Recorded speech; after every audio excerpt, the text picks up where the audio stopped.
Hi hello. So ఇది వచ్చేసి day 2 and నేను ఉన్నది ఇప్పుడు వచ్చేసి ఋషికొండ బీచ్. ఇంతకుముందు ఈరోజు మార్నింగ్ నేను RK beach full video upload చేశాను. హోప్ మీరందరూ చూశారు అనుకుంటున్నాను అండ్ మీకు నచ్చిందని అనుకుంటున్నాను.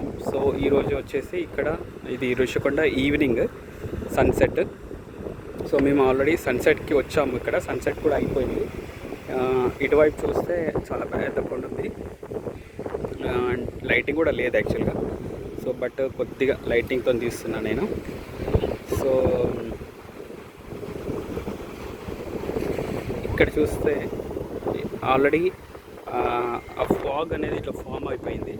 మీరు చూడొచ్చు ఫాగ్ అంతా వెళ్ళిపోయింది.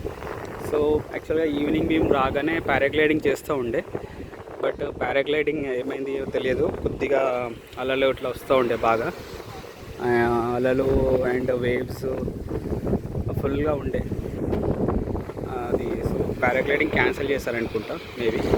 సో ఇదైతే సన్సెట్ వ్యూలో ఇప్పుడు బ్లాగ్ చేస్తున్నాను నేను.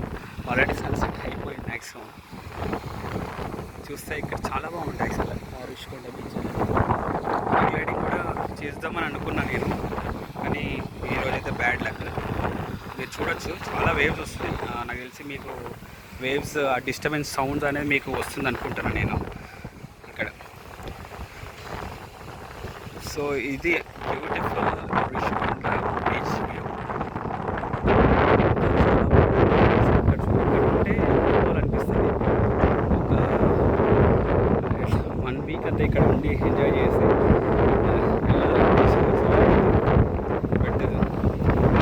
అంత బాగుంటుంది అనమాట.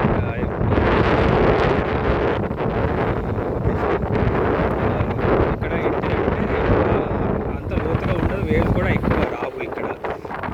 ఆర్కే బీచ్లో కాదు, చాలా వేవ్స్ వస్తాయి, డీప్ ఉంటుంది. సో కొద్ది దూరం వెళ్ళగానే చాలా డీప్ ఉంటుంది. సో అక్కడ చూస్తే మీకు జెండా కనిపిస్తుంది, కనిపించట్లేదు ఇందులో తెలియదు. చిన్నగా జెండా ఉంది, అది దాటి వెళ్ళకూడదు. బట్ ఈవెన్ దో ఈ సన్సెట్లో ఏమవుతుందంటే కొద్దిగా బ్యాక్ వాటర్ వెళ్ళిపోతాయి. సో ఇదంతా క్లియర్గా ఉంటుంది. ఇంకా జనాలు కొద్దిగా ఆడుతున్నారు. ఈరోజు మండే కదా అని కొద్దిగా కంప్లీట్గా ఆక్యుపైడ్ ఉందన్నమాట. ఇంకా జనాలు ఎంజాయ్ చేస్తున్నారు, ప్లీజ్ ఎంజాయ్ చేస్తున్నారు. అటు సైడ్ కూడా ఇంకా వ్యూ ఉంది.